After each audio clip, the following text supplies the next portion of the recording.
So students, अगर आप देखें ये आपकी बुक में एक एग्जांपल है W is equal to F dot D. ठीक, तो अगर मैं f की प्रोजेक्शन d पे लेती हूँ तो मैं उसको इस तरह ड्रॉ करूंगी। ठीक, अब इस डायरेक्शन में अगर मैं f को देखूं तो ये fx है, ठीक है, और ये fy है, y कंपोनेंट है। तो d की डायरेक्शन में f का कौन सा कंपोनेंट है? d की डायरेक्शन के अलोंग जो है fx कंपोनेंट है। ठीक है, so I will write it is equal to d into effective component of x, effective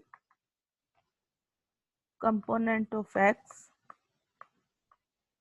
component of x f in the direction of d। तो वो कौन सा कंपोनेंट है x का? f x is equal to f cos of theta। So I can write w is equal to f dot d is equal to d into f cos theta। I can also write it as fd cos of theta। Clear? So f dot d is equal to fd cos theta is equal to work done। तो ये एक example भी आपको दे दी कि अगर ये force लगाई जाती है, ऑब्जेक्ट डिस्टेंस d मूव करती है, तो अगर आपने वर्क निकालना है तो आप d into effective component of force, force का जो प्रोजेक्शन है वो आप d पे लगाएंगे, फिर जो उसका इफेक्टिव कंपोनेंट d की डायरेक्शन में है, अगर हम फोर्स के एक्स और वाई कंपोनेंट लें तो इस डायरेक्शन में एक्स आएगा, इस डायरेक्शन में वाई आएगा, तो डी की डायरेक्शन में जो कंपोनेंट आएगा वो एफ एक्स है। So W is equal to magnitude of D into effective component of force in the direction of D. ठीक है, in the direction of D. So W is equal to F dot D is equal to F D cos theta is equal to work done. ये तो आपका scalar product हो गया। अब हमने करना है characteristics of scalar product. Characteristics of scalar product. ठीक है, तो ये नोटपैड पे लिखना बहुत मुश्किल है बेटा। पहली कैरेक्टरिस्टिक्स क्या है? Scalar product is commutative. ठीक है, कम्यूटेटिव है स्केलर प्रोडक्ट, मींस कम्यूटेटिव का क्या मतलब होता है? a dot B is equal to B dot A, मतलब वेक्टर्स का ऑर्डर जो है वो स्केलर प्रोडक्ट पे कोई फर्क नहीं डालता। The order of the multiplication is irrelevant.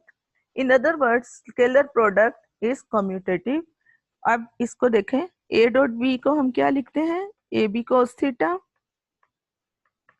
b dot A को क्या लिखते हैं? B A into cos theta. ठीक है, तो ए बी या बी ए, ये जरा ये दोनों की वैल्यू एक ही आपके पास आएगी। So this is irrelevant. Scalar product में जो ऑर्डर है वेक्टर्स का वो इररेलेवेंट होता है। So scalar product is commutative. This second is the scalar product of two mutual perpendicular vector is zero. The scalar product of two mutually perpendicular vectors is 0. So I can write here scalar product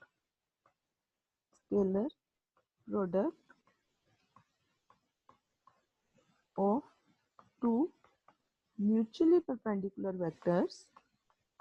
two mutually perpendicular vectors is 0।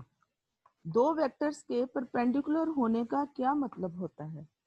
आपको पता ही है, दो vectors के perpendicular होने का मतलब ये है कि उन दोनों वेक्टर के दरमियान जो एंगल है वो 90 डिग्री हो। क्लियर?